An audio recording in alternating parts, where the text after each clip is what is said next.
A galera, sou Bruno Quirino e no Papo de Boteco de hoje vou falar um pouco sobre as eleições na Venezuela, que vão acontecer agora no próximo domingo, depois de amanhã, dia 28 de julho. E para falar sobre qualquer coisa, a gente precisa procurar os especialistas, né? Embora eu estude a política da América do Sul há muito tempo, eu fui estudar um pouco sobre qual é essa oposição que está se candidatando aí a tirar Nicolás Maduro do poder. E o primeiro ponto é o seguinte, a gente lembrar como é que o chavismo chegou ao poder, né? A gente tem Nicolás Maduro hoje, que é um representante do chavismo. O chavismo é aquela política vinculada a Hugo Chávez, que foi presidente lá no final dos anos 90 e quando faleceu, o Nicolás Maduro era o seu vice, né, e vem dando aí continuidade ao seu governo. A verdade é que o Hugo Chávez, os primeiros anos do Hugo Chávez realmente representaram a chegada do povo ao poder na Venezuela. A Venezuela ela era comandada por aristocracias, né, por membros da elite, por muitas décadas, 50, 60 anos, sempre pelo mesmo grupo.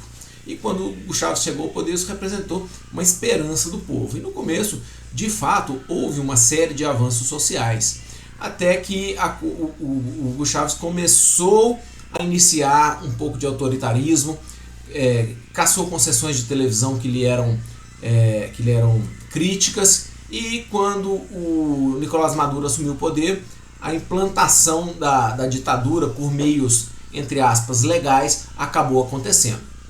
O que a ditadura na Venezuela, o golpe na Venezuela dado por Nicolás Maduro, ao contrário do que o pessoal fala que golpe é tanque na rua, o golpe na Venezuela foi dado dentro das 4 linhas, porque foi um golpe em que ele desidratou a oposição, em que ele desidratou a Suprema Corte, o STF deles, né, trocou os ministros, colocou pessoas que lhe deviam favores e que fariam tudo por ele, independente do apego ao direito, fechou a Assembleia, que era a Assembleia, o parlamento realmente legítimo, e botou lá uma nova Assembleia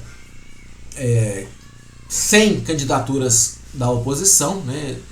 E a gente tem hoje na Venezuela um sistema eleitoral que é legítimo, o sistema eleitoral, vamos dizer assim, operacionalmente legítimo, mas que tem as restrições de candidatos que foram cassados pela Suprema Corte sem muita justificativa, que eram simplesmente candidatos que ameaçavam a vitória eleitoral de Nicolás Maduro. Você tem perseguição à imprensa, você tem presos políticos, tem uma série de problemas. E nós temos um grande problema na Venezuela, que é a economia. A economia da Venezuela é toda baseada no petróleo. A Venezuela não é um país industrializado. Então, ela se beneficiou muito nos anos que o petróleo estava muito caro, é um dos maiores produtores mundiais de petróleo, das maiores reservas mundiais de petróleo. E quando o petróleo começou a cair, a Venezuela também caiu, porque ela não tinha alternativas. E ao invés de Hugo Chávez e Nicolás Maduro procurarem industrializar ou diversificar mais a economia, não, eles se apoiaram naquela grana toda do petróleo, e quando a coisa degringolou, eles simplesmente transformaram o seu governo em ditaduras, que é o que acontece hoje na Venezuela. É uma ditadura constitucionalmente implantada. O medo que a gente tem que ter é esse. Lembrando que golpe não é só tanque na rua, golpe pode ser dado como o Maduro deu na Venezuela. E o problema que a gente tem é quando a gente tira um governante ruim, quem é que a gente vai colocar no lugar? Na Primavera Árabe, que foram aquelas revoluções lá em 2011, no Egito, na Síria, na Líbia, uma série de gente ruim foi derrubada. O então presidente do Egito, o Muammar Gaddafi, essa galera toda saiu, alguns foram mortos, inclusive o Gaddafi foi linchado, mas o que se colocou no lugar foi tão ruim quanto. É esse o receio do que aconteça na Venezuela, porque o candidato principal da oposição é um cara daquela antiga elite, cuja proposta econômica também continua baseada no petróleo. Não há uma proposta econômica de mudar, de diversificar a economia da Venezuela. Então, a esperança de melhoria econômica da Venezuela, ela não está garantida com a vitória da oposição. Porém, embora a volta da elite ao poder na Venezuela não seja, do ponto de vista do povo, o ideal, visto que eles não têm nenhum programa para a população mais pobre, e é fato que, sob Hugo Chávez, a população pobre melhorou de vida, ainda assim, ainda que eles não tenham esse programa, a saída de Nicolás Maduro é fundamental para a democracia. Ah, Bruno, mas e o risco de entrar essa elite e eles também romperem com a democracia? Existe, mas se eles fizerem isso, aí nós vamos criticá-los aqui da mesma maneira.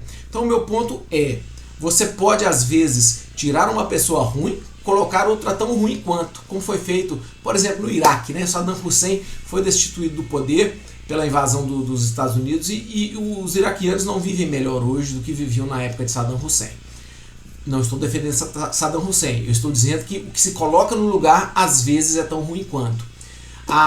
Os países africanos, quando se viram livres da dominação inglesa, espanhola, holandesa, a dominação europeia, o que entrou no lugar desses colonizadores foram ditadores locais. Então a substituição da colonização por ditadores locais não resolveu o problema.